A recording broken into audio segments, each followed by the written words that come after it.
Entonces, algunas de las recomendaciones, por favor, son que mantengan en silencio los micrófonos para no interferir el audio de nuestro conferencista. Adicional, les pedimos que por favor mantengan sus cámaras de video apagadas. Así, de esta manera, no le restamos calidad a la videollamada como tal. Para la sesión de preguntas, tengamos en cuenta que las vamos a poder ir escribiendo en el chat que tenemos disponible y al finalizar el webinar vamos a disponer de un espacio para responder todas las inquietudes que se nos sean posibles. Muy importante, si alguna persona en el desarrollo del webinar llega a tener algún problema de conexión, les recomendamos salir y volver a ingresar a la plataforma para mejorar el problema de audio que tengan o inclusive si no pueden ver la presentación como tal. Y finalizo las recomendaciones indicándoles que para las personas que no logren conectarse puntualmente o que tal vez definitivamente no se puedan conectar el día de hoy, nosotros la sesión la vamos a estar grabando para posteriormente colgarla en el canal de YouTube de Acaire. Y así las personas que no lograron conectarse hoy logren disfrutar del contenido que hemos preparado especialmente para ustedes. Entonces, sin más preámbulos, le voy a hacer la presentación al conferencista invitado el día de hoy de UP Sistemas. Tenemos al ingeniero Miguel Alonso García. Él es ingeniero industrial con más de 20 años de experiencia en soluciones de climatización. Cuenta con 14 años trabajando para Stusol como jefe de ventas para España y desde el 2013 como responsable de ventas para la TAM. Bienvenido, ingeniero. Adelante.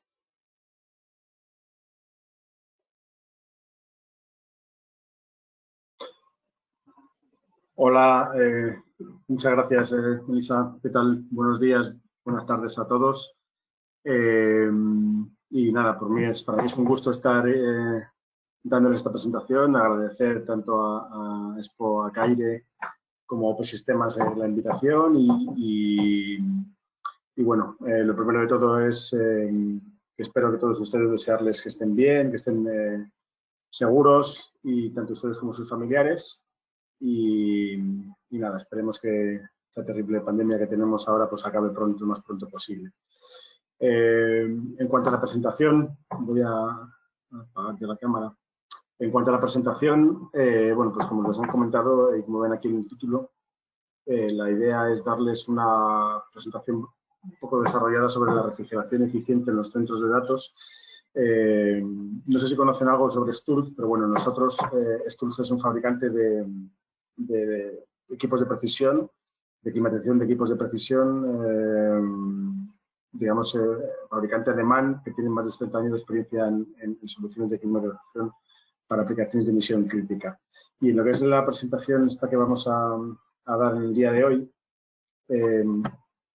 va a estar desglosada en 5 partes. La parte primera, vamos a hablar un poco de unos ciertos conceptos de introducción del aire acondicionado de precisión, que es el aire acondicionado de precisión para todos aquellos que a lo mejor no tengan esos conocimientos.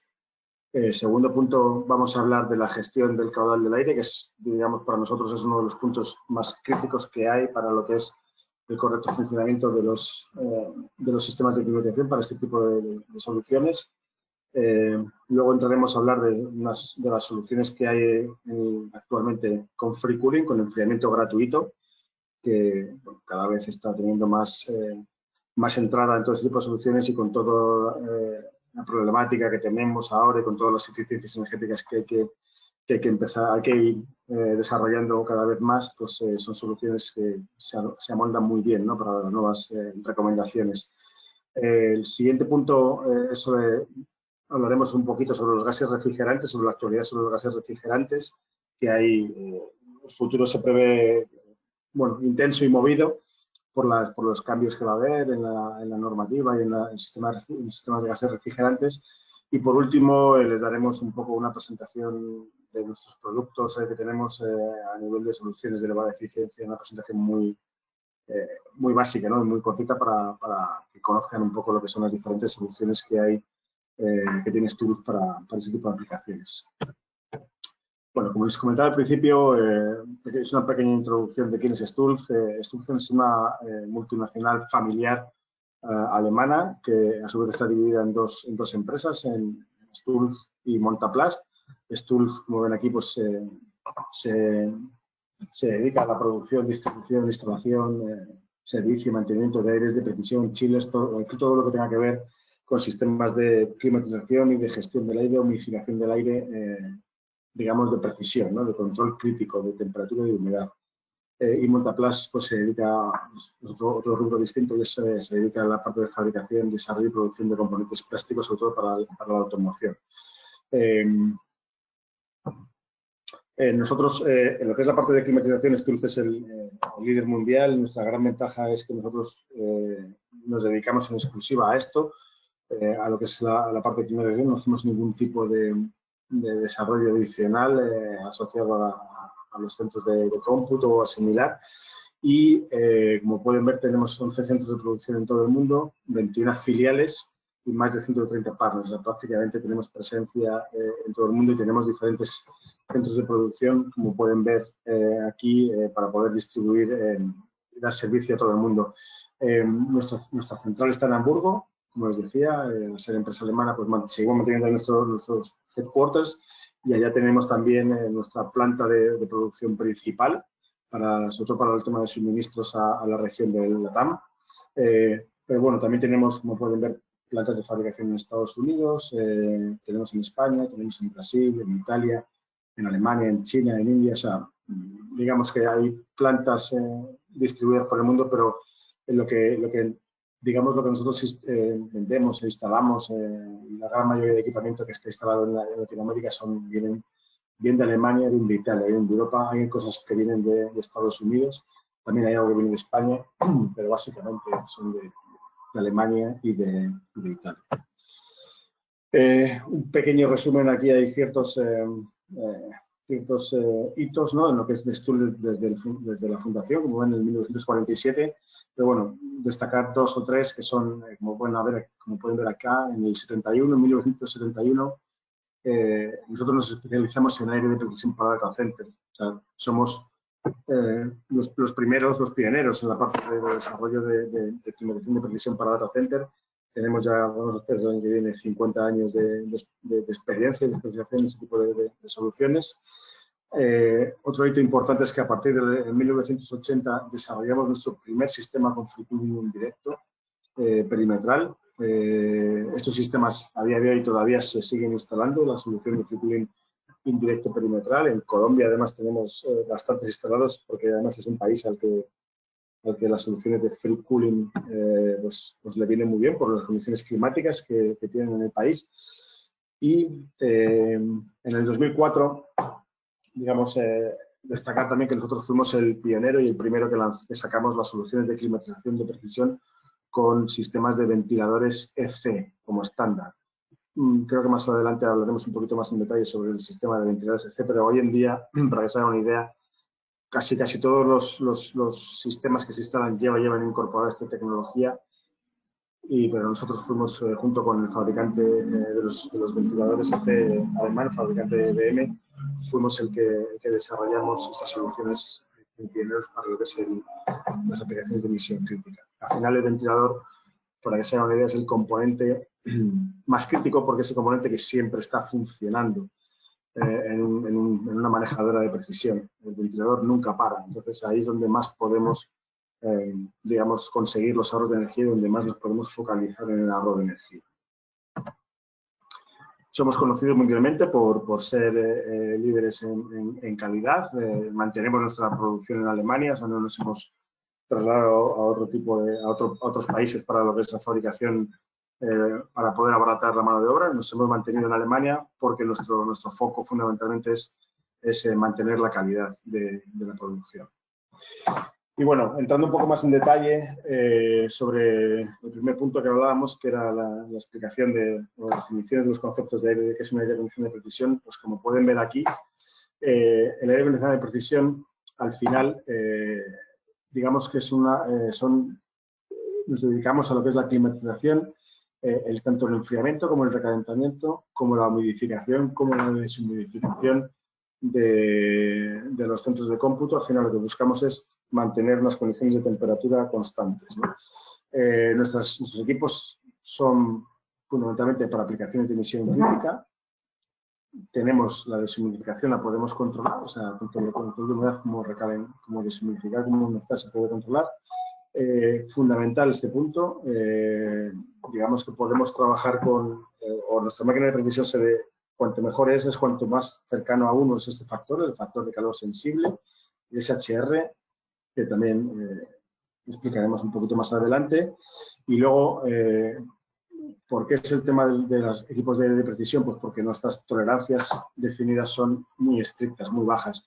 Nosotros nos movemos en rangos de control de temperatura de más o menos 1 grado Kelvin y de humedad en más o menos 5% de valor de humedad relativa, ¿no? Esas son condiciones de regulación muy estricta. Punto importante, como les comentaba al principio, de lo que es la parte del SHR, el factor calor sensible. Como pueden ver aquí, esto es una diferencia que tenemos entre las soluciones de confort y de precisión.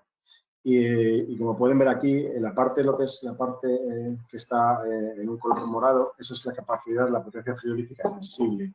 Que al final, como pueden ver, aquí lo que nosotros explicamos es que los equipos electrónicos solo generan calor sensible. Entonces, el equipo de aire instalado en un centro de cómputo, en una sala técnica, en una sala eléctrica, lo que nosotros necesitamos es que tenga la mayor capacidad, de la capacidad frigorífica total que tenga, que sea lo más alto sensible posible. Por eso lo que les comentaba anteriormente, que el valor del SHR, del factor de calor sensible, tiene que ser lo más cercano a 1 posible.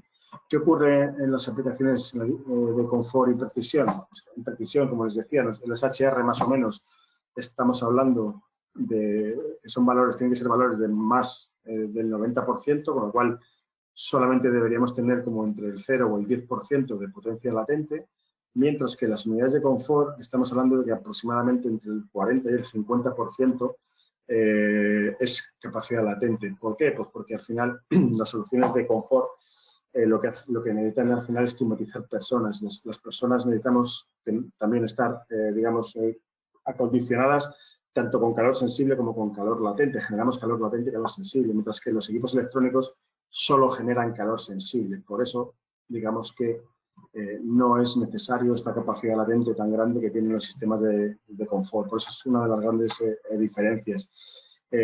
Por ejemplo, si ustedes necesitaran un equipo en un centro de cómputo de 10 toneladas de refrigeración sensible, porque tienen 10 toneladas de calor total a disipar, ustedes podrían instalar un equipo de 10 toneladas de precisión, pero basándonos en esta información, tendríamos que irnos a un equipo de cerca de 20 toneladas de confort, ¿no? Entonces, para poder llegar a refrigerar esas 10 toneladas de capacidad sensible. Otro punto importante de diferenciación entre confort y precisión es el volumen de aire, ¿no?, que se mueve por kilovatio. Confort, estamos hablando de que el alcance del aire es bastante corto y estamos hablando de que son caudales de aire de unos 100 metros cúbicos hora por kilovatio. También sabemos que la máquina, la evaporadora, la manejadora es mucho más compacta que las de precisión, entonces por eso tampoco es capaz de mover mucho más caudal de aire y de no tener alcances muy grandes, mientras que un equipo de precisión movemos hasta 3 veces más de caudal de aire por kilovatio respecto a un equipo de confort. Y aparte, otro punto importante también es el tema de la filtración. Un equipo de confort, como todos sabemos, el filtro es bastante simple y básico, mientras que un equipo de precisión, el mínimo grado de filtración que tenemos es un G4, un MER 8, y podríamos llegar a ofrecer estas soluciones con filtros MER 15. El equipo puede manejar las pérdidas de carga que generan los filtros MER 15. Puntos importantes en lo que es la parte de precisión es la gestión eficiente, ¿no? Digamos que aquí nosotros podemos hacer una gestión eficiente de los sistemas de refrigeración, como les comentaba al principio, que lo veremos todo más adelante, y el tema del free cooling, el tema de la gestión de caudal de aire y también el control de las temperaturas de aire y de agua, ¿no?, en lo que son nuestros sistemas de climatización. Todo ello, con una gestión eficiente, todo ello lo que nos lleva al final es a poder llegar a a reducir el consumo energético de nuestros sistemas de climatización. Entrando ya un poco en el punto 2 de la presentación, de la gestión del caudal del aire, como les decía en principio, nosotros fuimos el pionero en Sturz, el pionero en introducir el ventilador EC como solución de ventilador en las unidades manejadoras. Aquí ven un poco la evolución que ha habido en todos estos años. Cuando se comenzó, pues lo que había eran ventiladores centrífugos de transmisión por correa, de transmisión directa, pero al final eran ventiladores centrífugos. Luego se pasó al sistema de ventilador EC, ventilador variable, y luego, ahora mismo, en la actualidad, los sistemas más eficientes siguen teniendo el ventilador EC, pero ya también son con tecnología underflow, que es distribución de aire por el piso falso, ¿no? En vez de ser por la parte superior o descarga downflow, sino directamente el tren de ventilación estaría dentro del propio piso falso. Como ven aquí, las diferencias de consumo de los comienzos en la actualidad para un mismo sistema, la máquina más o menos es la misma, son los 40 kilovatios de capacidad, y para mover 13.000 metros cúbicos hora hemos disminuido el consumo del ventilador de 3.9 kilovatios a 1.4 kilovatios por cada ventilador. Piensen que hay unidades manejadoras que tienen hasta 3 y 4 ventiladores. Entonces, esto, como les decía también al principio, el ventilador es el componente que nunca para. Entonces, cualquier ahorro de kilovatios que nosotros podamos tener, lo tendríamos que multiplicar por 8.760 horas del año, con lo cual los ahorros de energía, en función de la tecnología del ventilador que tengamos, son bastante importantes.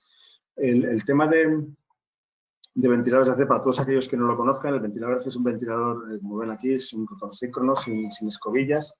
A diferencia del ventilador centrífugo, nosotros con el ventilador EC lo que podemos hacer es regular el caudal del aire en función de la demanda. Con un ventilador centrífugo no se puede hacer eso. El ventilador centrífugo trabaja siempre en el mismo punto de funcionamiento y siempre está moviendo los mismos ppm, los mismos metros cúbicos hora, mientras que con un ventilador EC nosotros podemos regular el caudal del aire. ¿Y por qué viene el ahorro respecto al centrífugo al ventilador EC? Pues como ven en esta slide, porque el consumo de los ventiladores está basado en la ley de los ventiladores, y la tercera ley de los ventiladores lo que nos dice es que el consumo de un ventilador es inversamente proporcional al cubo de la velocidad de rotación. ¿Esto qué quiere decir?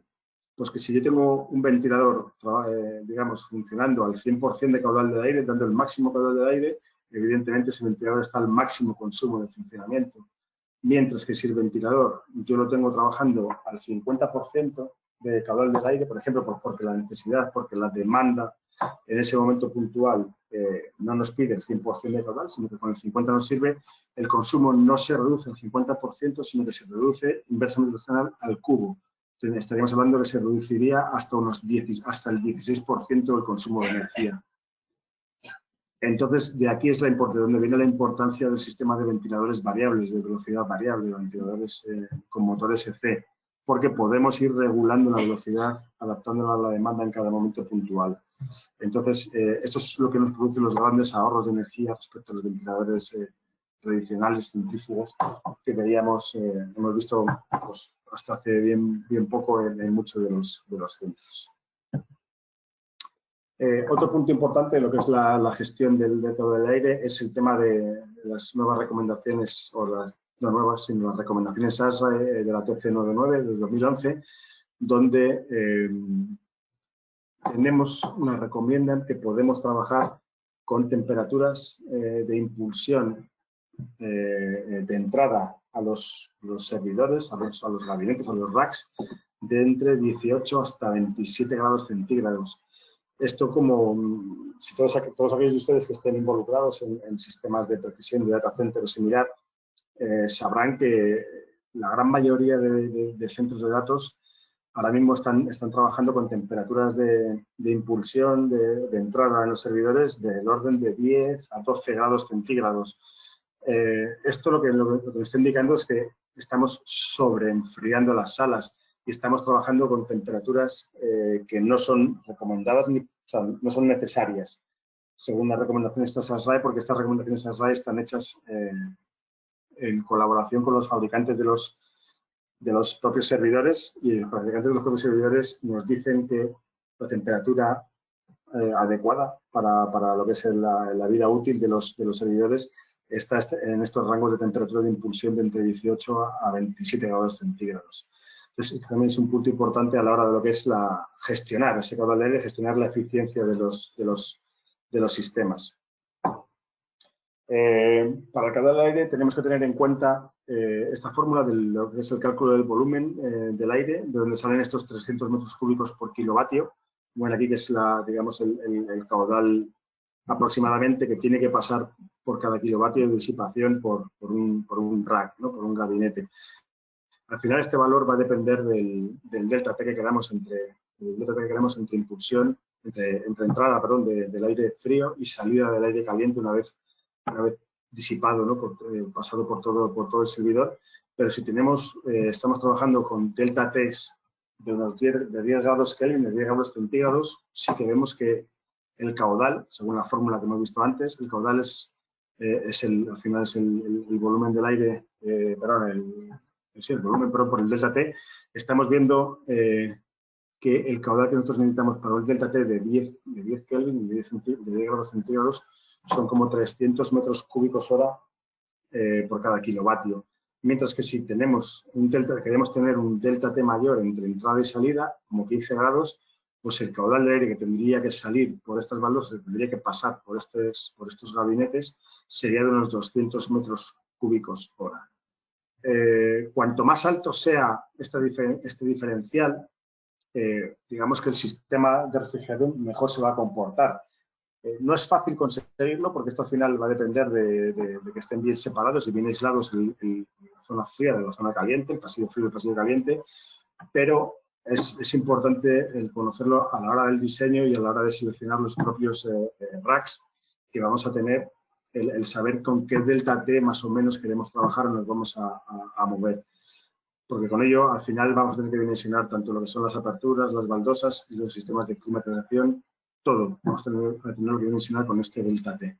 Ya digo que lo estándar más o menos, hasta hace bien poquito, eran esos 10 grados. Hoy en día sí que nos estamos moviendo, cuando subimos las temperaturas de impulsión, estamos moviéndonos con deltas T ya cercanos a los 15, e incluso hay sitios que tienen deltas T cercanos a los 20.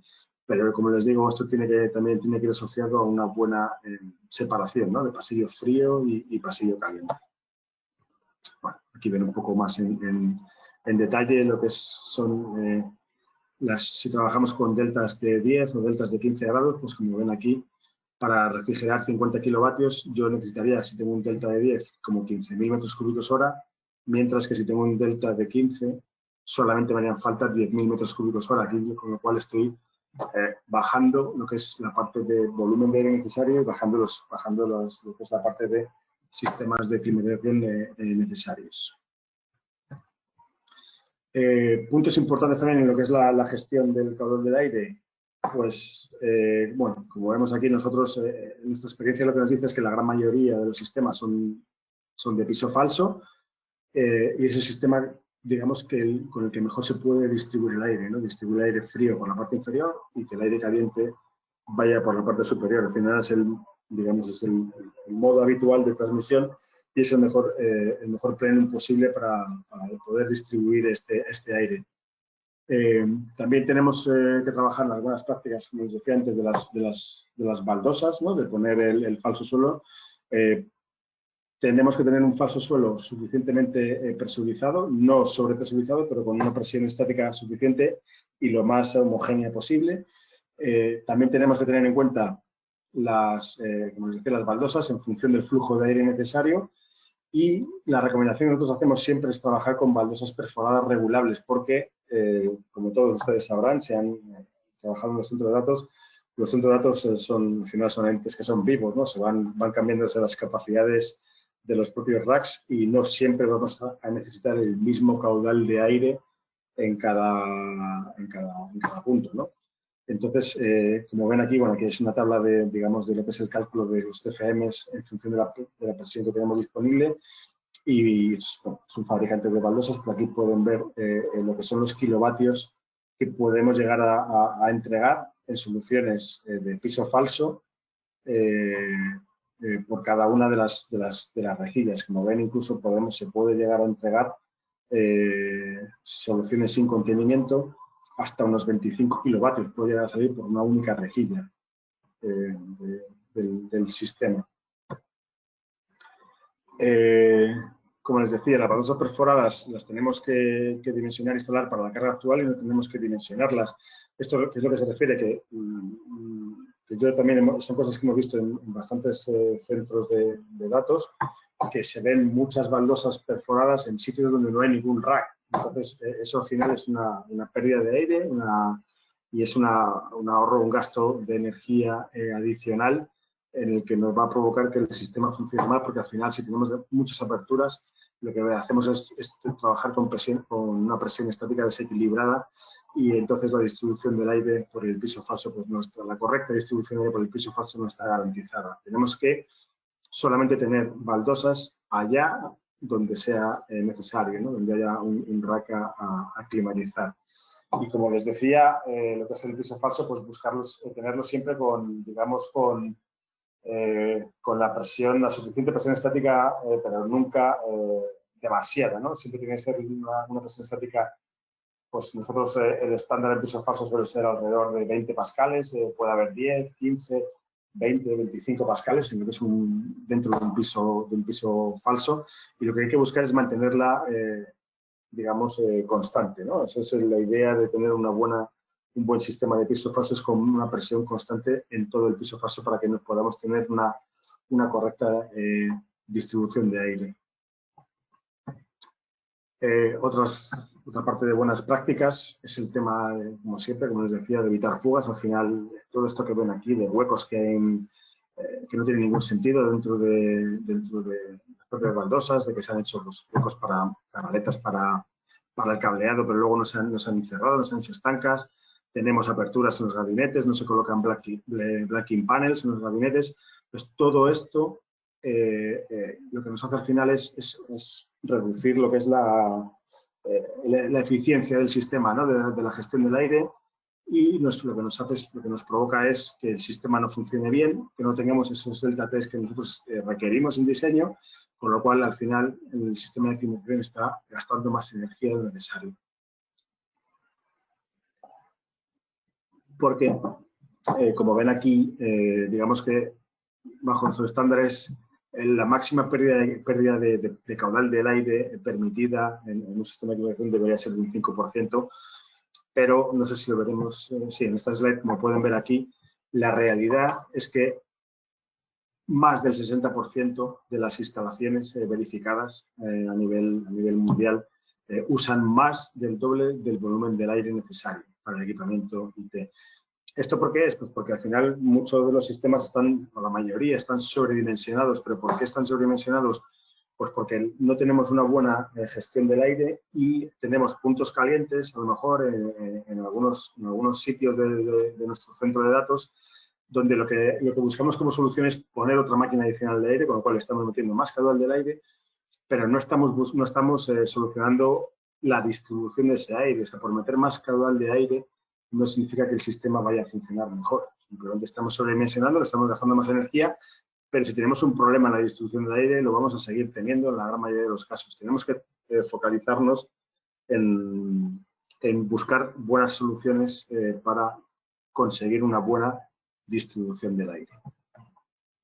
Pues como ven aquí, uno de los puntos donde se puede ver claramente si tenemos una buena o una mala distribución del aire es, este sería el punto ideal, ¿no? Donde tenemos el mejor punto de funcionamiento, donde está la distribución del aire es homogénea por todo el frontal del gabinete, y la salida de aire igual. Pero si tenemos un volumen de aire insuficiente, nos daremos cuenta que la parte superior del gabinete está muy caliente y no se refrigera correctamente, y si tenemos un exceso de aire, lo que hace al final el aire es pasar por delante del gabinete y nos provoca que la parte trasera del gabinete no se refrigera adecuadamente.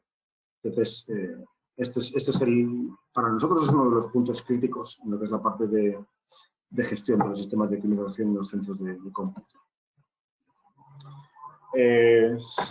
Pasamos al siguiente punto, que es el tema de las que hemos hablado de soluciones con free cooling.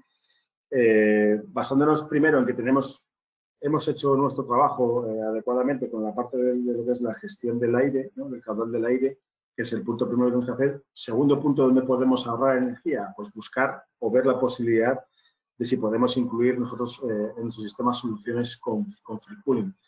Aquí ven ciertas soluciones que hay en el mercado a día de hoy. Como les decía, esta es la solución de unidades perimetrales con free cooling directo, que nosotros en Colombia, bueno, pues de la mano de UP Sistemas tenemos un montón de sistemas instalados con estas aplicaciones. También el sistema más clásico, ¿no? El sistema de enfriadora con free cooling más manejadoras de agua en el interior. Y luego ya está el sistema más avanzado a día de hoy, que son unidades para colocación en el exterior, unidades manejadoras de aire para ubicar en el exterior con soluciones con sistemas de free cooling tanto directo como indirecto de aire. Aquí ya no entra, digamos, en funcionamiento un sistema de refrigeración ni un sistema de agua. Nosotros no estamos enfriando un líquido, sino estamos enfriando aire con aire. Estas son soluciones cada vez más usadas, sobre todo para grandes centros de datos, para sistemas de colocation, hosting, similar, de grandes metros cuadrados, de grandes demandas de kilovatios o de megavatios, ¿no? Estas son soluciones las más eficientes a día de hoy en el mercado. En cuanto a las soluciones con free cooling, pues aquí nosotros hemos dividido en diferentes alternativas que hay. Primero separamos entre soluciones con free cooling del tipo directo, que son las que emplean aire exterior introduciéndolo directamente al local cuando las condiciones son propicias. Aquí lo que estamos haciendo es introducir aire del exterior tratado, pero introducir aire del exterior directamente a nuestro centro de cómputo. Esta, digamos, que es la solución más económica, porque yo este aire simplemente lo trato. Tratado significa que lo paso por un sistema de filtrado y nada más. Y este es el sistema el más eficiente, porque yo lo que necesito prácticamente es un ventilador. Dependiendo de las condiciones climáticas, a lo mejor voy a necesitar algo adicional, pero podría ser que no fuera necesario utilizar ningún sistema mecánico, ¿no? Para poder enfriar adicionalmente. Y dentro del sistema de free cooling directo, aire-aire, como ven aquí, pues tenemos dos soluciones. Tenemos soluciones con la manejadora, que nos he explicado antes de aire, y también tenemos soluciones con unidades CRAC, unidades perimetrales, ¿no? Unidades perimetrales de expansión directa, de agua helada, en el que se les puede colocar un sistema, unas compuertas de regulación que harían la mezcla entre el retorno del aire del data center con el aire exterior. Y luego, el segundo tipo de free cooling que hay sería el free cooling que nosotros llamamos indirecto, que al final lo que hacemos es enfriar con el aire exterior, pero empleando un medio intermedio, para intercambiar energía, ¿no? Entre ese aire exterior y lo que queremos refrigerar. Entonces, aquí simplemente básicamente lo que queremos decir es que las condiciones del aire exterior no influyen para hacer este free cooling, porque no van a entrar dentro del centro de cómputo. Aquí tenemos el free cooling indirecto tanto de aire-agua como de aire-aire. Podemos hacer un aire-agua con el chiller, como les decía anteriormente, o con unidades perimetrales, como les he comentado antes, las soluciones que hemos visto antes, de unidades perimetrales y con el chiller. Y luego podemos trabajar con soluciones aire-aire con las unidades manejadoras.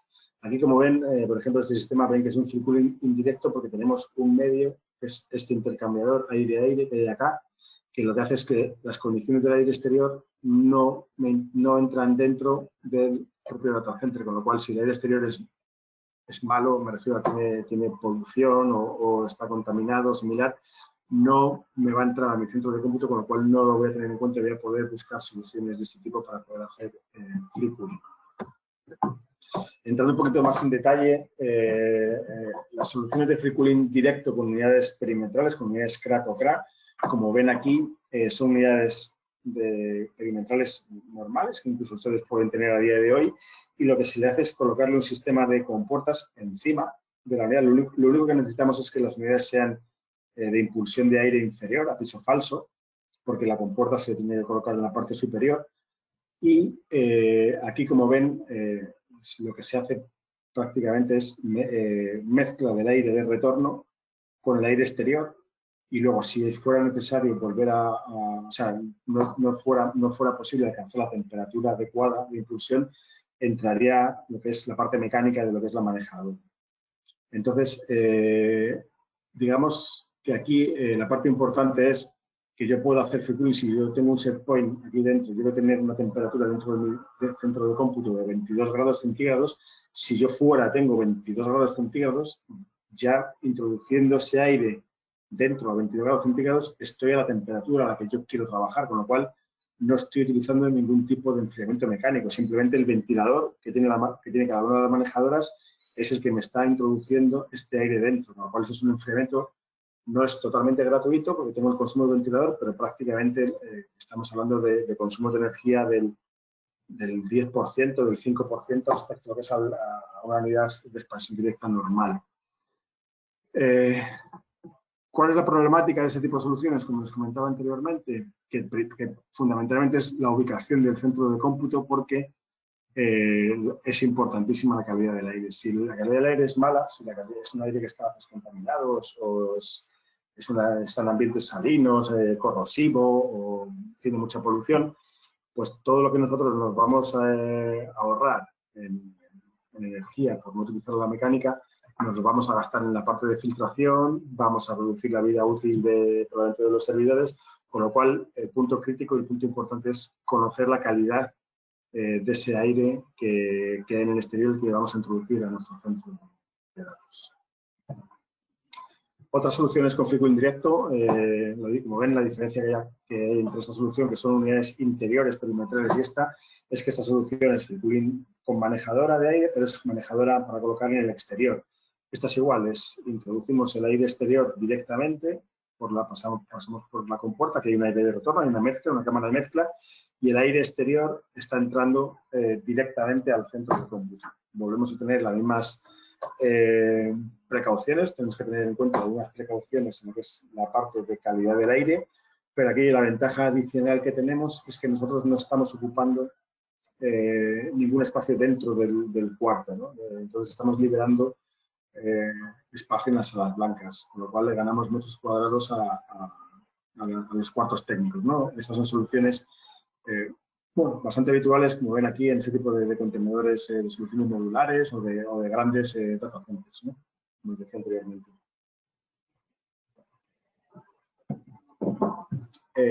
Con soluciones de free cooling indirecto, aquí ven la solución con unidad manejadora de free cooling indirecto, que es la misma que estamos hablando de acá, pero lo que tenemos es un intercambiador aire-aire dentro de la unidad manejadora de aire, con lo cual ya las condiciones del aire exterior, como ven aquí es un intercambio de aire de retorno del data center con el aire frío del exterior, y yo con esta temperatura más baja de este retorno, lo que estoy haciendo es enfriar este aire. Es básico lo que es el ciclo de intercambio que se produce aquí, es un intercambio de aire, pero aquí los dos flujos de aire nunca se tocan.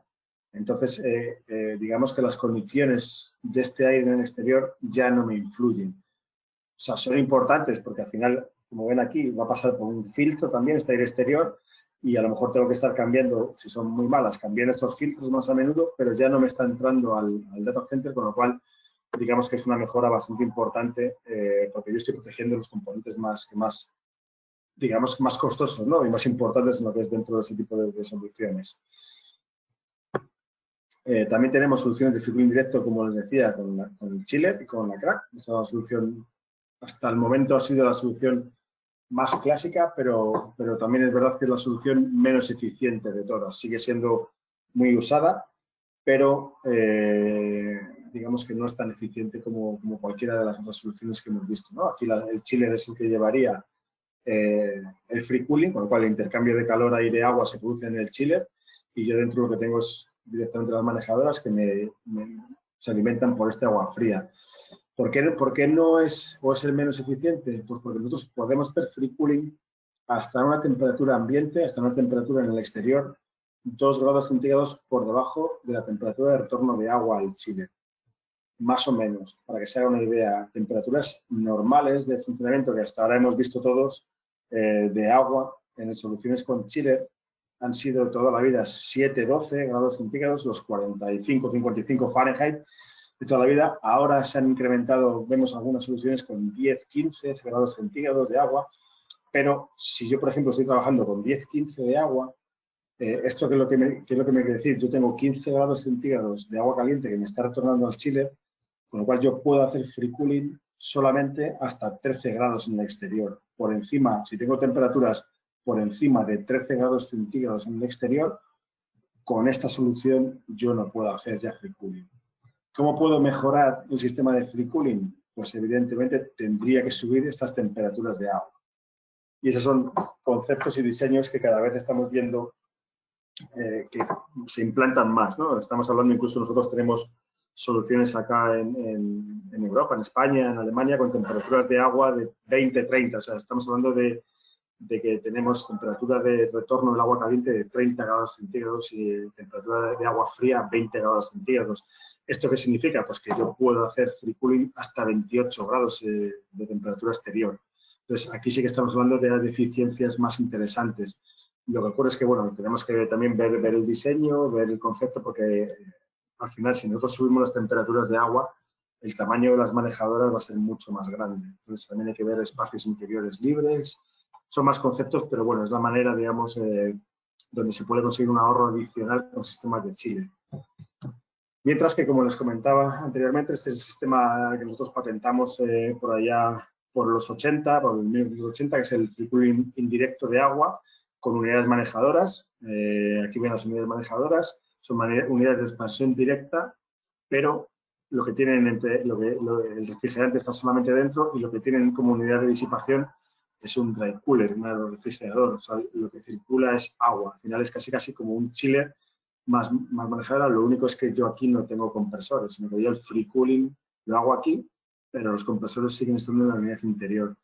Entonces, la ventaja que yo tengo de esta manera es que al ser una máquina de EDX, una máquina de expansión directa, esas temperaturas de agua que van por acá son mucho más altas que en el chiller. En el chiller yo lo que hago es enfriar el agua a esos 10 grados centígrados que les decía, mientras que acá yo lo que tengo que hacer es enfriar, digamos, la temperatura del refrigerante, del gas, del refrigerante que está aquí dentro.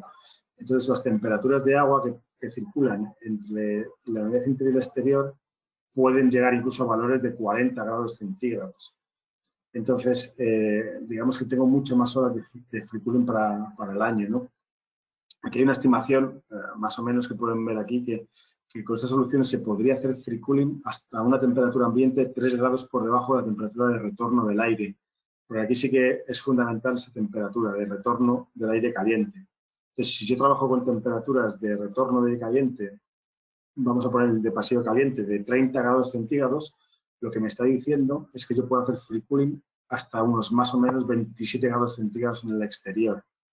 Entonces, como se pueden imaginar y pueden comprobar en relación a lo que les he dicho antes del chiller, el número de horas al año en la que yo puedo hacer free cooling con soluciones perimetrales de free cooling indirecto respecto a un chiller son mucho mayores. Entonces, digámoslo, desde el punto de vista de eficiencia, es uno de los, digamos, de free cooling indirecto, con soluciones de aire-agua, es el sistema más eficiente del mercado.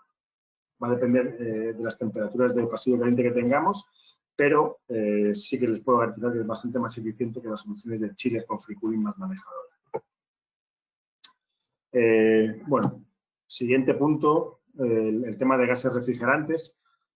Aquí, bueno, simplemente es tocar un poco todo lo que ha habido históricamente con los gases refrigerantes, para que ustedes más o menos vayan conociendo. Hasta la fecha hemos tenido 4 generaciones, ¿no?, de gases refrigerantes. Primero empezamos con la primera generación, que eran los TFC, los clorofluorocarbonados. Estos, bueno, como hemos sabido luego mucho después, estos han sido dañinos tanto con la capa de ozono como con el efecto invernadero y eran de química simple. O sea, al final estamos hablando de amoníaco, de propano, los primeros gases refrigerantes, ¿no?, los disponibles. Después se pasó a los HCFCs, a los gases ya de laboratorio, digámoslo así, el R11, el R12, el R22, como ven aquí, que eran ya pues una química mejorada, pero seguíamos teniendo los problemas con las moléculas de cloro, ¿no?, y de flúor que estábamos teniendo, pues seguimos teniendo los problemas de tanto la capa de ozono como de efecto invernadero. Con lo cual, se pasó a la tercera generación de refrigerantes, donde ya se vio que la parte de la capa de ozono pues ya se empezó a ver cuán dañino era para todo lo que es el agujero de la capa de ozono, y entonces lo que se hizo fue eliminar esa molécula de cloro, ¿no? Y buscar refrigerantes, digámoslo así, menos dañinos con la capa de ozono, ya que aparecieron por los que a día de hoy estamos utilizando, ¿no? El 407, el R410, el R134. Pero ¿qué ocurre? Que estos refrigerantes, con la reacción del fluorocarbono, pues se descubrió también que estaban provocando el efecto invernadero, con lo cual esto está provocando el calentamiento global, ¿no? Al final, este tipo de refrigerantes. Entonces, a día de hoy, lo que se están buscando ya son la cuarta generación, estamos en torno a la cuarta generación de refrigerantes, que son los HCOs, que estos son benignos tanto con la capa de ozono como con el efecto invernadero. Punto importante, como les decía, digámoslo que en Europa, como ven aquí, bueno, todos aquellos que hayan conocido la parte del protocolo de Montreal, de los acuerdos de Kioto, del tema medioambiental, aquí están viendo lo que es un poco la previsión que hay de las reducciones de las cuotas de comercialización de gases HFCs, gases fluorados, ¿no? En la Unión Europea. E incluso estos datos a día de hoy, han bajado bastante más en lo que es la Unión Europea. Como ven, la parte del protocolo de Montreal, que es un poco más el acuerdo global, es un poco más benévola, ¿no? Que en lo que es la parte europea, pero básicamente lo que nos viene a decir es que, lo que nos está indicando las dos gráficas es que el consumo, digamos, masivo de los gases HFCs va a desaparecer tarde o temprano. O sea, en Europa, por ejemplo, ya a partir de este año ya hay unas restricciones muy importantes y creo que es a partir del año 2025 cuando no se van a poder ya suministrar o hacer instalaciones con R407 o R410A. Hay que buscar gases alternativos, ¿no? Entonces, tarde o temprano, todos sabemos que en nuestras instalaciones todos tienen ese tipo de gases, de 407 y de 410. Probablemente en sus países irá un poquito más, el tiempo, como ven aquí, irá un poquito más retrasado, pero tenemos que empezar a focalizarnos en la parte medioambiental, ¿no? En todo el tema de refrigerantes, porque al final el problema que tenemos con todos estos gases de efecto invernadero, los refrigerantes, es que tenemos, el otro día estuve dando una presentación donde había una slide donde estábamos diciendo que aproximadamente el 3% de los gases del efecto invernadero se produce por los gases refrigerantes, por las malas praxis, ¿no? Porque cuando hay por las fugas de refrigerante o porque cuando tenemos que hacer un cambio de refrigerante, en vez de sacar las botellas, en vez de reciclarlo, en vez de destruirlo, pues hay veces que lo que se hace es abrir directamente la espita del gas y tirar el gas al ambiente, ¿no? Entonces, eso está provocando pues unos grandes problemas en lo que es la parte del efecto invernadero, ¿no? ¿Qué ocurre con esto? Pues que al final lo que se ha hecho, lo que han hecho las directrices es buscar gases que tengan un poder de calentamiento global por debajo de 150, gases que no sean ya tan perjudiciales para lo que es el calentamiento global. Y en eso están ahora mismo todos los fabricantes de los compresores. Ya han aparecido algunos gases, como pueden ver aquí, el R1234, YF, el ZE, el R513. Están apareciendo algunos gases refrigerantes, pero a día de hoy la mayoría de soluciones están para los chillers y están para las soluciones de confort. Para las soluciones de precisión todavía no hay, digamos, como una alternativa 100% definida, porque la mayoría de los gases nuevos que están saliendo tienen componentes tanto tóxicos como inflamables. Fundamentalmente el problema es la inflamabilidad. No es mucha, pero tienen componentes inflamables y al final estamos hablando de que los cuartos técnicos, los data centers, son soluciones de emisión crítica y no podemos tener, digamos, un componente ahí que nos pueda provocar pues un problema de que pueda explotar o que pueda ser inflamable, ¿no? Entonces, a día de hoy todavía no hay un refrigerante como tal establecido para lo que son las soluciones de precisión. Por ahora nosotros estamos hablando con todos los fabricantes de refrigerantes, de los compresores, y siguen trabajando en ello. Evidentemente va a haber una solución para poder dar respuesta a todas estas problemáticas, pero se está trabajando todavía en ello. Lo que ocurre es que los tiempos al final son muy cortos, entonces hay que estar preparado para adaptarse a estas nuevas recomendaciones, a estas nuevas necesidades, ¿no? A nivel de incluso pensarse a ver qué sistemas tenemos, a ver qué refrigerantes estamos usando y si merece la pena ya por buscar refrigerantes alternativos, ¿no? Soluciones alternativas. También se está buscando a lo mejor las soluciones de nuevos refrigerantes que puedan ser simplemente como los anteriores, ¿no? Reemplazables, ¿no? Que no haya que cambiar la máquina, sino que haya que simplemente hacer un cambio de refrigerante con su limpieza, con su lavado, pero tampoco hay todavía solución para ese tipo. Entonces, se sigue trabajando en ello. Pero bueno, eso me gusta destacar esta parte de refrigerantes para que vayan conociendo las limitaciones que va a haber en el futuro, que está habiendo ya en Europa y que va a haber en el futuro para la utilización de los refrigerantes estándares, ¿no? Que estamos utilizando hasta el día de hoy. Y bueno, para terminar, es la parte un poco de presentación de producto que les queríamos hacer para que ustedes conozcan más o menos las diferentes alternativas que hay, diferentes soluciones que tenemos en el mercado desde Stulz.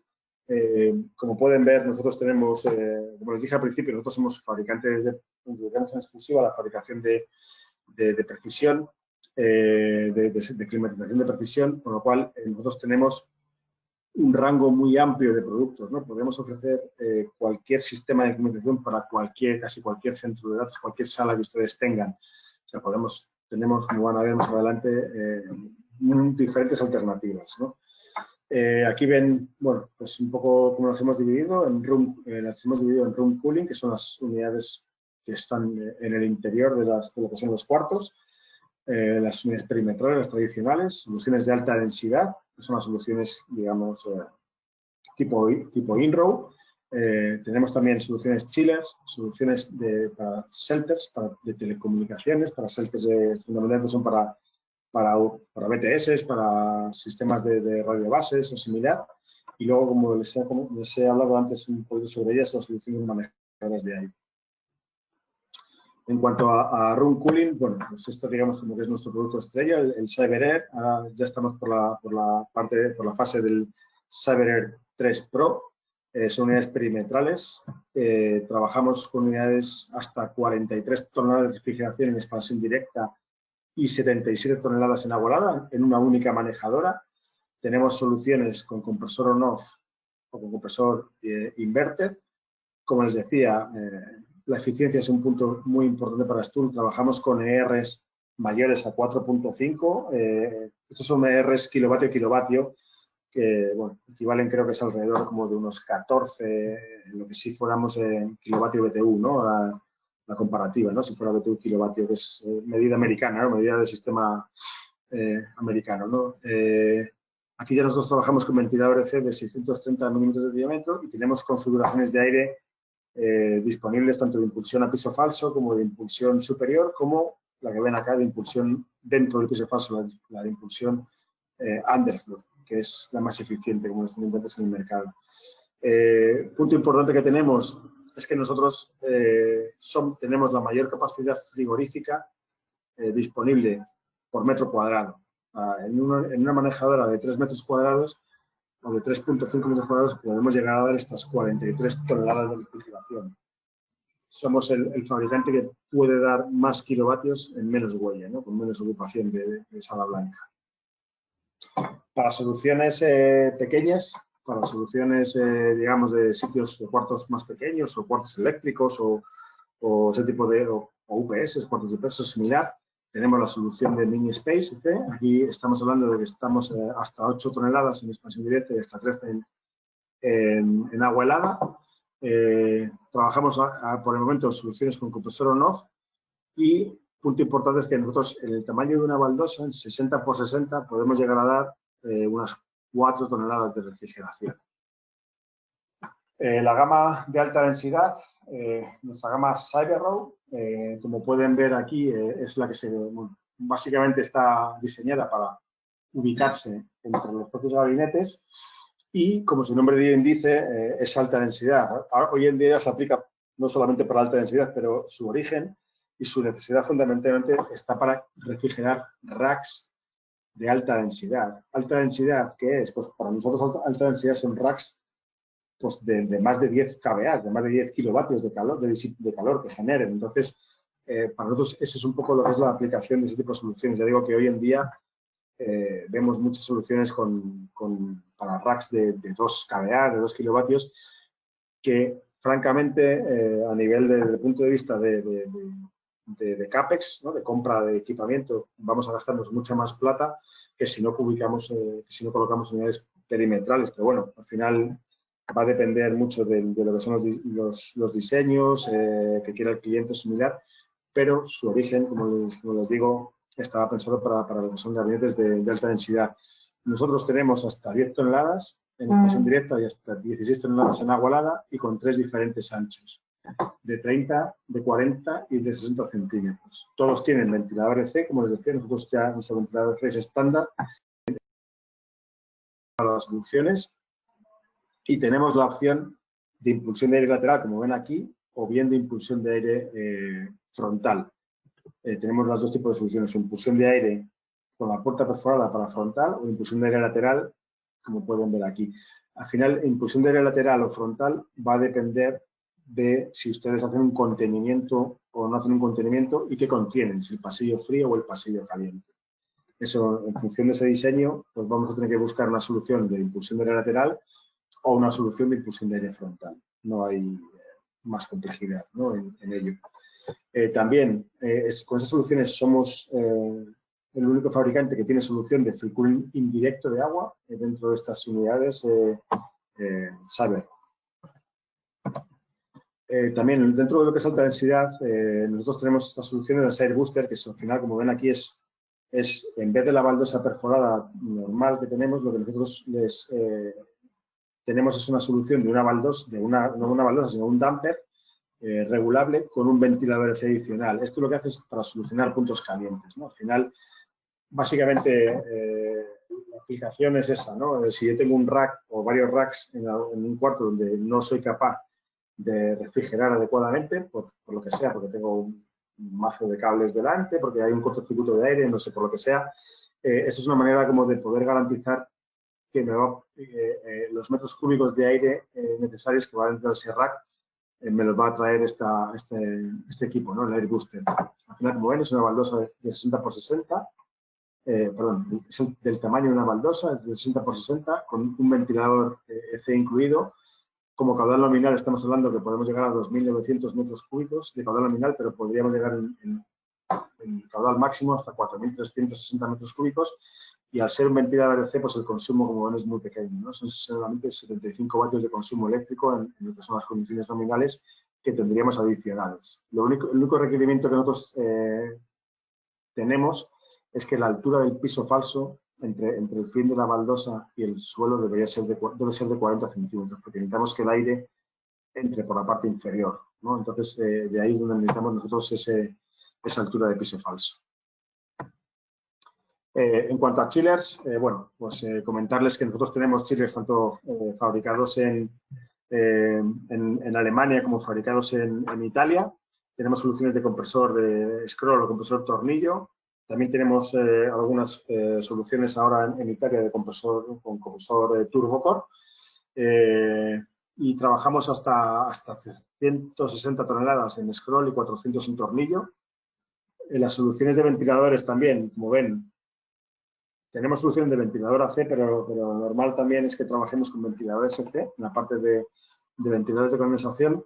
Y puntos importantes a destacar en lo que es aplicaciones de data center es que nosotros podemos vender soluciones o podemos customizar los chillers para soluciones específicas para data center. Podemos incluir una rutina de arranque rápido integrada en el que el chiller no nos corte, en caso de caída de tensión, nos recupera el 100% de la carga entre 90 y 120 segundos.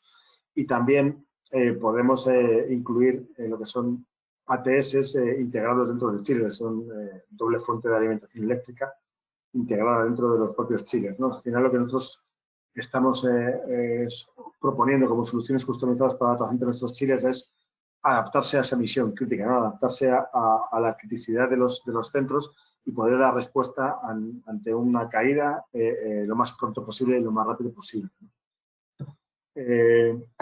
Siguiente grupo, estamos hablando ya de la parte de Telecom Line, de la parte de shelters de telecomunicaciones. Aquí tenemos tres diferentes sistemas. Como ven aquí, este es un sistema mochila, el Waller. Este es un sistema compacto que se coloca por fuera de lo que son los centros de comunicaciones, y tenemos soluciones de hasta 5 toneladas de refrigeración. Todos van con el ventilador EC también. Se puede trabajar con sistemas de free cooling directo, y el punto importante que tenemos aquí es que nosotros podemos incluir un sistema de ventilación de emergencia en 48 voltios en continua, para que en caso de caída de red, que son cosas que, bueno, son muy típicas en este tipo de emplazamientos de las estaciones de radio base, de los repetidores, que hay en sitios incluso inhóspitos, y la tensión pues a veces no llega bien, a veces se nos cae. Le podemos incluir un sistema de ventilación de emergencia de 48 voltios que no enfría, pero lo que hace es por lo menos recircular ese aire y evitar que el aire interior, el aire dentro del shelter, suba la temperatura, ¿no? Entonces, nos va a dar tiempo a poder, a lo mejor, atender esa avería en esas horas que tardemos en llegar, en caso de que haya una caída de tensión, ¿no? Entonces, este es el punto importante que se puede trabajar con este tipo de funciones, aparte del free cooling directo de aire, que lo que nos hace es ahorros de energía adicionales respecto a las soluciones confort o soluciones tradicionales de equipos paquete o mochila antiguos que no tienen solución, o que son de confort, que no tienen solución de free cooling directo. Como les decía, este es el equipo compacto para ubicar en el exterior. Tenemos la misma solución, equipo compacto, que el anterior que hemos visto, pero estos son para ubicación dentro del shelter. ¿Qué diferencia hay entre uno y otro? Pues la única diferencia es que estos al final nos protegen, ¿no? Son antivandálicos porque están protegidos, porque están dentro del propio shelter. O sea, no sé si alguien trabaja en esta parte, en la parte de telecom o en la parte similar, seguramente pues bastantes compresores, bastante cobre, bastantes equipos de esos habrán desaparecido porque se los han robado al final. Y bueno, pues una de las soluciones que se puede plantear es colocar equipos compactos, pero de ubicación dentro del shelter. Todo lo demás es exactamente igual. Todos tienen la opción de ventilación de emergencia, el ventilador EC, la capacidad, como ven, hasta 5 toneladas de refrigeración en todos sus equipos. Y por último, tenemos la solución de equipo partido, equipo split. Equipo con unidad interior para colocar en el techo, y con unidad motocondensadora exterior. También con ventilador EC en la unidad interior, y tenemos la posibilidad también de hacer el free cooling directo y con la ventilación de emergencia. Todo exactamente igual. Tenemos las tres soluciones: la compacta exterior, compacta interior y la partida. Y bueno, por último, la solución, como les decía, las manejadoras de aire, que al final esto, como ven aquí, hoy en día es tendencia, pero vamos, fundamentalmente para lo que son para grandes centros de cómputo, grandes instalaciones de colocation y similar. Estas son, digamos, una de las soluciones que más se está implantando. Aquí estamos hablando de soluciones de hasta 90 toneladas de refrigeración, más o menos, por equipo. Como les decía, podemos tener soluciones de free cooling directo o de free cooling indirecto, y adicionalmente tenemos posibilidad de solución con sistema adiabático. Al final, el sistema adiabático lo que hacemos es enfriar adicionalmente ese aire exterior, haciéndolo pasar a través de una corriente de agua, ¿no? Es como robarle un poco más de calor, ¿no? Al aire exterior, para poder enfriar algo más adicionalmente, conseguir un ahorro de energía adicional. Como les decía, esta misma día de hoy es uno de los sistemas más eficientes del mercado, y podemos alcanzar hasta PUEs parciales de clima de hasta 1.02. Evidentemente, 1.02 se va a alcanzar pues, en zonas de frío extremo, pero bueno, nosotros hemos hecho estudios en Colombia de este tipo de soluciones. Estamos hablando de que podríamos llegar a alcanzar PUEs de 1.08, 1.1, 1.12, que son, pues a día de hoy son los mejores PUEs que se pueden, digamos, ofrecer, ¿no?, en el mercado. Y bueno, por mi parte, destacar, pues aquí, como les he comentado parte de la presentación, que Stulf está también trabajando, y seguimos siendo parte de lo que es la parte de sostenibilidad y responsabilidad medioambiental, con sistemas más eficientes, con soluciones más eficientes del mercado, de menor global warming potential, de menor calentamiento global. Y, bueno, pues en principio esa es la que es la presentación, lo que les quería dar. Aquí tienen, bueno, lo que son los datos tanto de Liliana de Ecosistemas y míos, en el caso que tengan, que quieran hacernos cualquier consulta o que nos quieran solicitar cualquier información, pues son bienvenidos. Y bueno, doy paso un poco a lo que son las posibles preguntas que tengan ustedes y entiendo que cedo el control ahora a Melissa de nuevo. Sí, muchas gracias, ingeniero Miguel, por desarrollar este webinar con nosotros. Ya tenemos varias preguntas que nos han estado escribiendo los participantes, pero le voy a pedir un minutico antes de empezar con las preguntas. Voy a tomar el control y pues voy a dar una información para las personas que estén interesadas y que a esta hora se encuentren con nosotros. Queremos invitarlo a las actividades que nosotros vamos a tener disponibles en convocatoria para este mes de julio como tal. Realmente, pues, ya todas las actividades se cerraron. La única que tenemos disponible es esta del Diplomado en Calidad de Aire Interior en Edificios, con una fecha de inicio del 27 de julio y pues con una duración de 72 horas. Nosotros acá pues mostramos el contenido de los 8 módulos y de los 3 conferencistas que nos van a estar acompañando en el transcurso de esas 72 horas.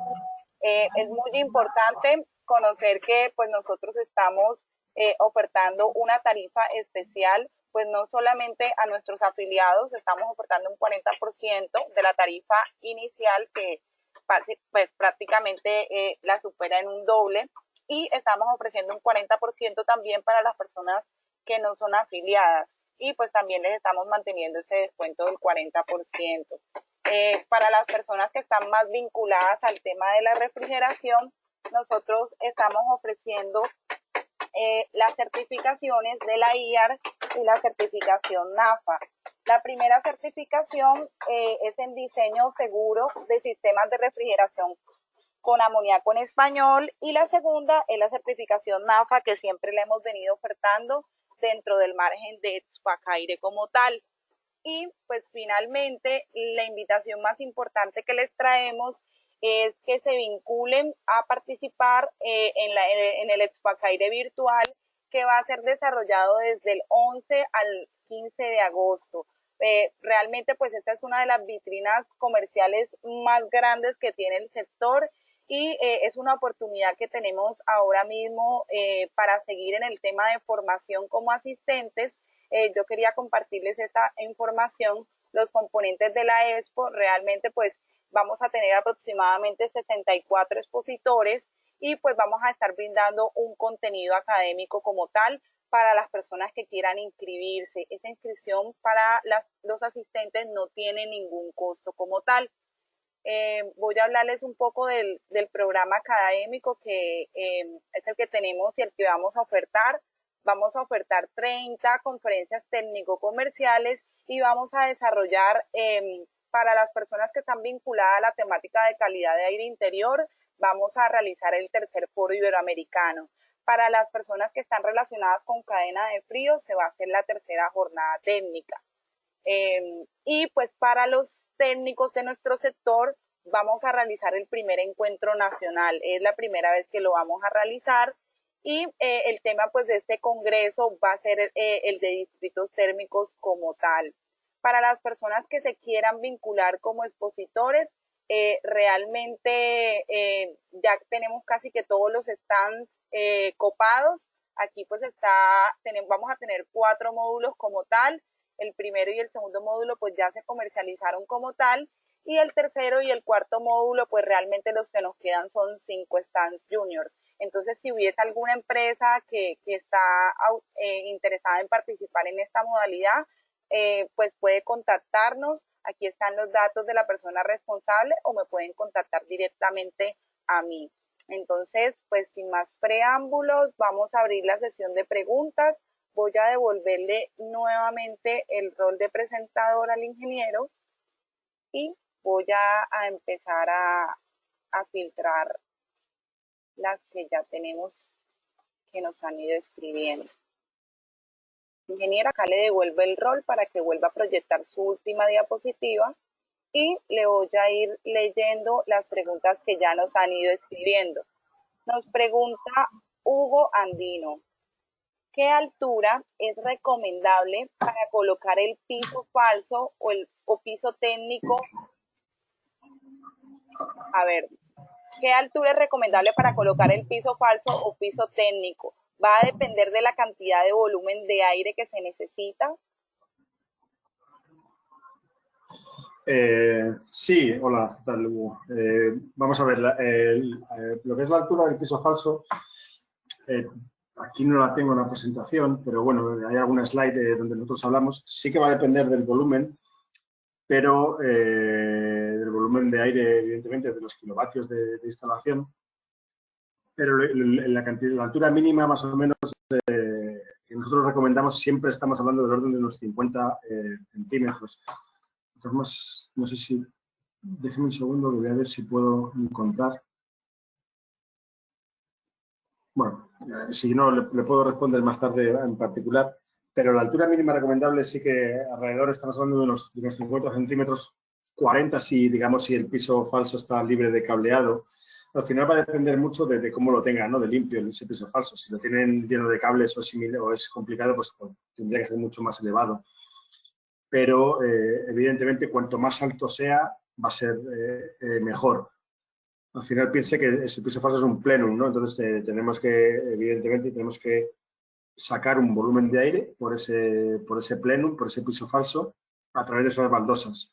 Entonces, lo que nos dice al final la experiencia de las recomendaciones es que en teoría, pues con esos 50 centímetros, 40-50, se puede empezar a trabajar. Tenemos instalaciones con pisos falsos de 20 y de 25 centímetros que funcionan, pero porque sí que están vacíos. Y tenemos instalaciones de 25 centímetros de piso falso con cableado y funcionan muy mal. Lo que pasa es que el cliente, pues son instalaciones antiguas y no se han ido haciendo pues, ciertos, en España le damos apaños, ¿no? Ciertas mejoras, ¿no? Al sistema, pero al final va a depender mucho de cómo tengan ese piso falso ocupado, ¿no?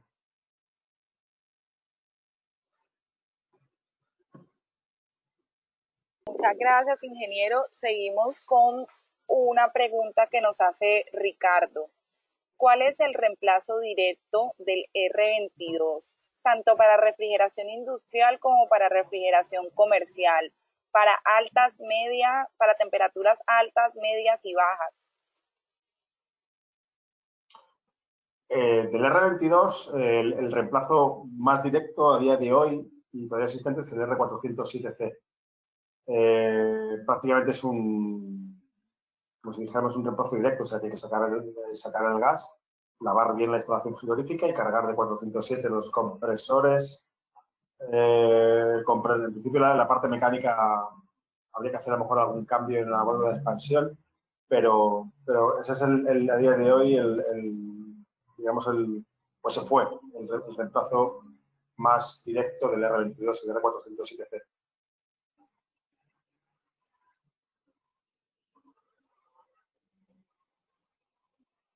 Gracias, ingeniero. Continuamos con una inquietud que nos escribe Julián Álvarez. ¿Qué gases están usando los equipos Stool en la actualidad? En la actualidad, en nuestros equipos, lo que son las unidades, bueno, primero buenas tardes, Julián. Lo que están usando nuestras unidades perimetrales a día de hoy es el R407C, el R410A y el R134A. El R134A tiene una ventaja que es el único de todos los que he dicho, de los tres, que es gas puro, con lo cual es reemplazable en caso de fuga, se puede recargar solamente lo que es la parte de fugas, esa es la facilidad que tiene. Lo que pasa es que no se comercializa prácticamente nada en lo que es LATAM por un tema porque está diseñado para altas temperaturas, ¿no? Exteriores. pero nosotros, por ejemplo, en España, en la parte sur de España, que estamos hablando de 45 grados exterior en verano, similar, sí que instalamos ese tipo de gases refrigerantes, el R134A, pero en lo que es la pregunta, unidades perimetrales, ese tipo de refrigerantes, y en chillers sí que ya estamos trabajando con el refrigerante alternativo, el R1234, tanto el YF como el ZE.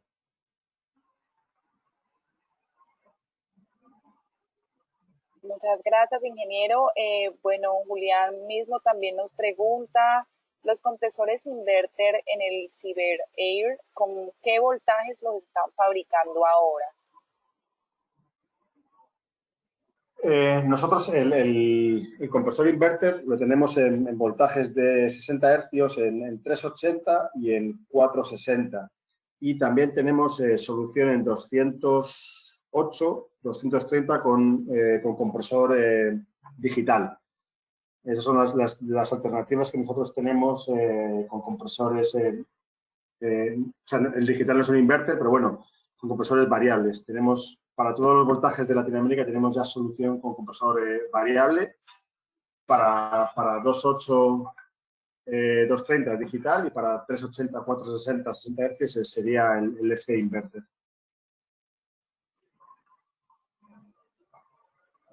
Muchas gracias, ingeniero. Seguimos con una inquietud de Víctor González, que nos acompaña desde Perú.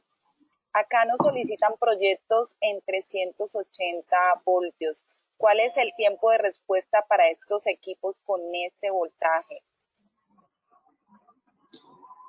Para nosotros, bueno, 380 voltios Perú es 380 trifásico 60 con neutro. En principio, el tiempo de entrega es el estándar. O sea, podemos estar dependiendo, va a depender también de qué opcionales le pidan, si son muy específicos o si es un equipo estándar.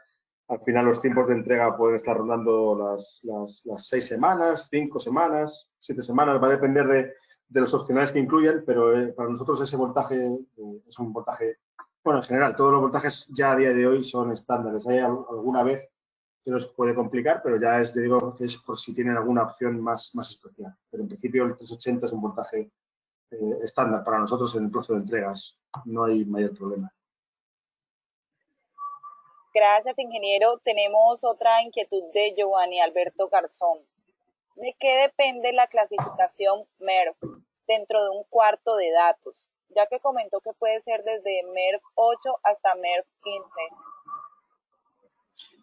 Sí, eso es el grado de filtración. O sea, si yo requiero un grado de filtración mayor o menor, ¿no? El mínimo es el MERV 1, eso es bueno, pues son filtros muy básicos que al final es un tema del tipo de partícula, de qué tamaño quiero que filtre la partícula de polvo, ¿no? El porcentaje que permito que pueda llegar a pasar. Digamos lo que esa es la diferencia, ¿no? La cantidad de filtración que quiero tener. Lo normal, en lo que son equipos de data center, la exigencia normal está del orden del MERV 8 al MERV 10. Y para que sea una idea, el MERV 15, que es el máximo que podemos ofrecer, eso prácticamente es casi filtra. No llega a ser filtración absoluta, pero casi, o sea, eso sería casi como si fuera para un quirófano, ¿no? Sí que requieren un grado de filtración muy elevado. La parte de los servidores o data center, el grado de filtración que se requiere es bastante elevado, pero no, claro, evidentemente no tan grande como puede ser a lo mejor en lo que es la parte quirúrgica, ¿no? De hospitales o de algún otro tipo de aplicaciones donde el ambiente a lo mejor puede ser más agresivo. Pero al final es el grado de filtración que yo quiero tener en mi cuarto. Es lo que me va a decir el tipo de filtros que quiero utilizar. Así que te complemento un poco. Buenas tardes a todos. Importante también para los data centers identificar cuáles son las condiciones de operación en las cuales ustedes tienen el equipo. Tenemos data centers con una condición de contaminación o de suciedad en partículas normales o básicas en donde el filtro deberá ser recomendado, puede ser MERV 4. Pero también tenemos data centers que tienen una cierta aplicación para laboratorios o donde están tomando ciertas muestras. Entonces allí, por las mismas condiciones del entorno que estamos acondicionando, es que debemos poner un filtro con un mayor grado de filtración, complementando un poco la respuesta de Miguel. Así es, Liliana. Sí, sí, va a depender eso también de la aplicación que nosotros queramos climatizar, el tipo de filtro que requiera, ¿no?, el sistema.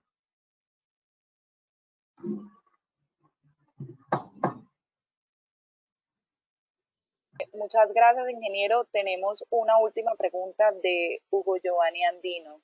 El plenum donde se forma el piso falso, debemos aislarlo ya que va a estar circulando aire acondicionado de acuerdo a la temperatura seteada. No hace falta. Al final, ese es un plenum, sale aire frío, pero no, o sea, no hay que aislar ese aire, o sea, no es como si dijéramos el tipo de ductería, ¿no?, que se coloca un aislamiento de fibra de vidrio similar. Aquí no es necesario, o sea, el aire va a salir al plenum y el propio plenum va a hacer de aislante, o sea, al final por debajo lo que hay es un forjado y en la parte superior son las baldosas que ya de por sí, las baldosas específicas para lo que es la parte de datos fuente, ya de por sí hacen de aislamiento, ¿no? Lo que al final lo que hay que hacer es aislarlo, pero al final, no aislarlo, sino me refiero a dejarlo estanco, lo más estanco posible, estanco para que no haya fugas de aire, ¿no? Esa es la parte más importante, más que aislamiento de ese aire, que no, como le digo, no es necesario, es garantizar que ese piso falso es estanco, ¿no?, que no tiene fugas entre las uniones de las propias baldosas, por ejemplo, que no tiene huecos abiertos o similar.